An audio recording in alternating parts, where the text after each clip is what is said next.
I'm sorry that we missed the first part of the class, okay? So I think it's important to share it with you all, so I'm going to share it with you all. I'm recording this on YouTube. Now, today I had a good meditation and, lot of good thinking, so I thought I'd share some of those thoughts with you. It's all in the context of Mandukya only. So I was thinking, why do we think that our consciousness is limited to the body mind sense complex? This is because our focus has always been on the body mind sense complex, and through the body mind sense complex, our focus has been on the world. So, how are we going to know and recognize that we are consciousness who is in and through this body as well as well beyond this body? Iti. So, one method could be to defocus our attention or our awareness away from the world, away from this body mind sense complex. See if there's anything remaining. Our focus or attention on the world or the body mind complex, it seems to create a boundary, for the consciousness that we are. You remember in Gita we were discussing, it's like the space. The space is there everywhere, right? Yet it appears to be confined in this room. If we look at this room, we can say the space in this room. And then what is the confined? How is it confined like this in this room? It's because of the boundary walls. The walls appear to be confining the space. Iti. If the boundary walls are not there, then what would we? It's very easy for us to discover that the space which is within the room is the same space which is outside the room, and the space which is outside the room appeared as the space which was in the room. Iti. Our body mind sense complex, it appears as though it limits our consciousness. Yet, if there is nothing to limit our consciousness, what would the nature of our consciousness be? Shastra points out that our consciousness is unlimited, limitless. Iti.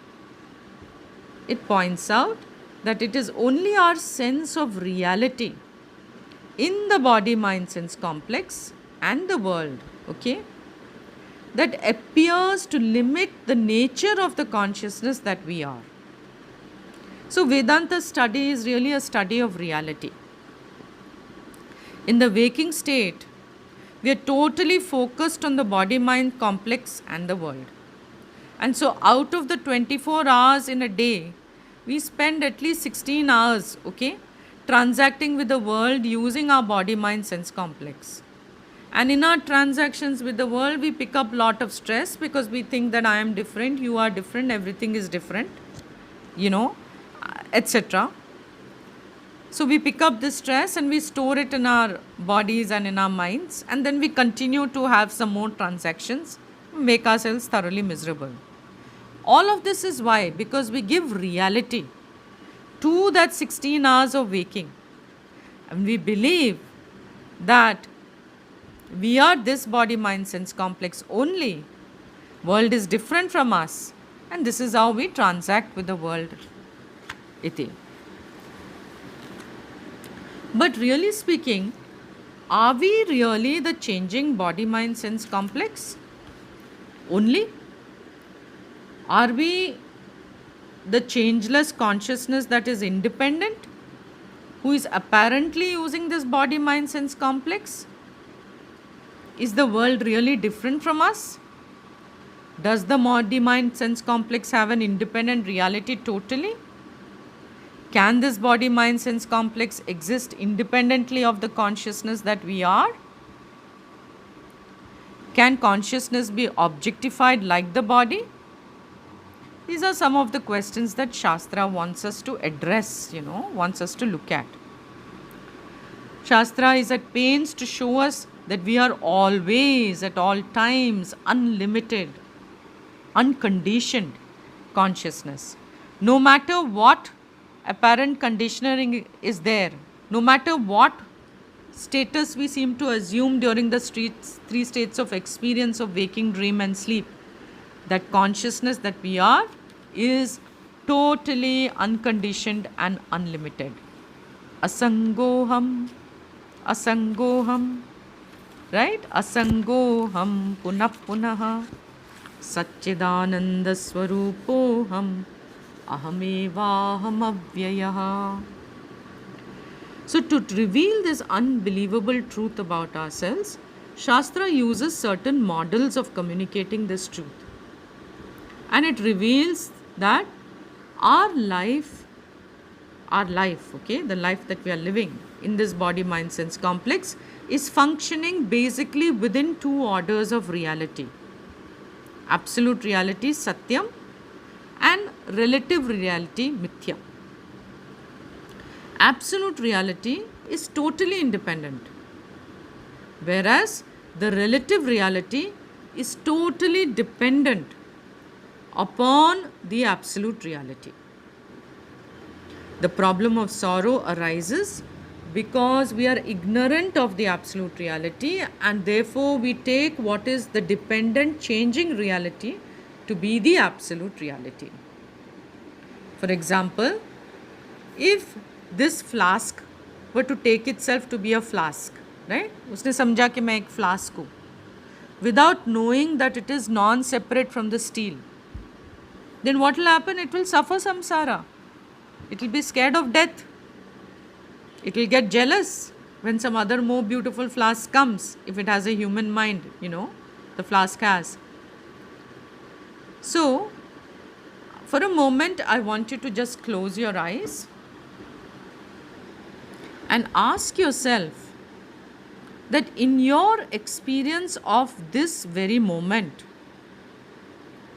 what all is going to change the very next moment? So even as you're thinking about it, things are changing. What all are they which are going to change? This moment, this is the moment you have in front of you, the experience you have in front of you. Okay? Your eyes are closed, you're listening to these words. What all is going to change into the next moment? These words will definitely change. Your thoughts will change. Your feelings will change. Your breath will change. The cells in your body will change. The perceptions that are taking place through your sense organs, they change if you're paying attention to them. Now ask yourself, in this very moment of experience that you're having, is there something here that doesn't change? How can you know change unless there is some changeless presence? Right? Unless there is a presence which does not undergo change, which is like a reference point, how can you know any change? That changeless presence is you. Self-evident, self-revealing consciousness, in whose presence all that is changing is illumined and enlivened, प्रकाशित होती है, जीवित होती है, इति. Like light is untainted by what it illumines, the consciousness that you are is untouched, is untainted by anything that is illumined in its presence. In this light, right? This orange color is illumined. The ear, the headphone is illumined. Is the light affected by the orange color, or if supposing, something is splashed on this orange, some black ink is splashed on it, and the orange color, the cloth gets black blotches on it. The light only illumines it. Does the light get black blotches on it? It doesn't. Iti. So, like that, the consciousness that you are is untouched by anything that is illumined in your presence.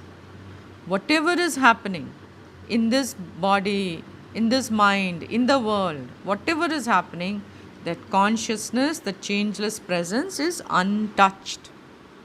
This unchanging presence is what we call as God. It is this changeless God presence, divine presence. Okay? In every moment that is born. From that, every moment is born, is sustained, and it goes back into this God presence. And whatever is experienced in the moment, any moment, is not separate from that changeless God presence. And if you're awake to this fact, then you live in God presence. You know, even if you, supposing you're doing yoga, then when you're doing yoga also you can be alive to this fact. You can see that it is that changeless God, that divinity within. From there the action, the Ichha has come to do the yoga. Tameva, there's in Ganesh Atharva Shisham, Tam Mooladhara Stitosi Nityam, Tameva Shakti Trayatmakaha. O Lord, you only appear as the threefold Shakti. That threefold Shakti is what is working during this yoga, iti. So, you can be awake to this God presence at all times, because that is what is enlivening. It is giving life to the whole, every moment, and every moment is new. Taja hai, tazgi hai, har moment. The air around you is new, right? You're breathing, whatever you're breathing. Every moment, everything is new. Really, this consciousness is just celebrating life. It's a whole big celebration going on. Everything new. Okay. So, when you're awake to this fact, that means you are living in God consciousness. You can open your eyes, take a deep breath, hold, release. So in Mandukya Upanishad, the three states of experience of waking, dream and sleep, they are used to show us the presence of this changeless consciousness as the underlying reality, which is present in all the three states, illumining the three states and, illumining the subject-object duality, which is there in the waking state and in the dream state, and illumining and showing us the absence of subject-object reality in the dream state. And like light, this consciousness illumines and is yet untouched by what it illumines. And like space, it pervades every experience and yet it is untouched. And like water, in and through, it is there in and through. Like water is in and through the ocean as well as in and through the wave. This consciousness pervades the entire universe and as well as this one body, mind, sense complex, and yet it is untouched. This being untouched is very important because that's what gives us moksha, iti. So this changeless, boundless consciousness is what we are. Yet if we mistake ourselves to be the body, we mistake it. That's a big mistake. Supposing there's a watermelon in front of you and I give you a nice sharp knife to cut it. You cut the watermelon, you use it as an instrument and you cut the watermelon. Now supposing you thought you were the knife. People would say that you're mad, no? They would say you're insane. Same thing we do with the body. The body is only an instrument. The mind is an instrument. It's a karana. It's an instrument which we use.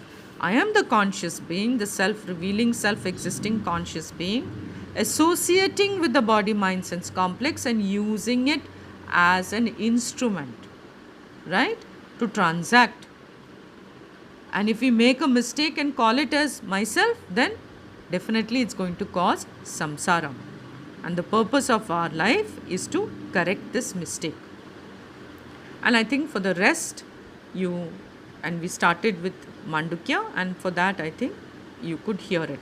Okay, so with that I conclude. Om Tat Sat.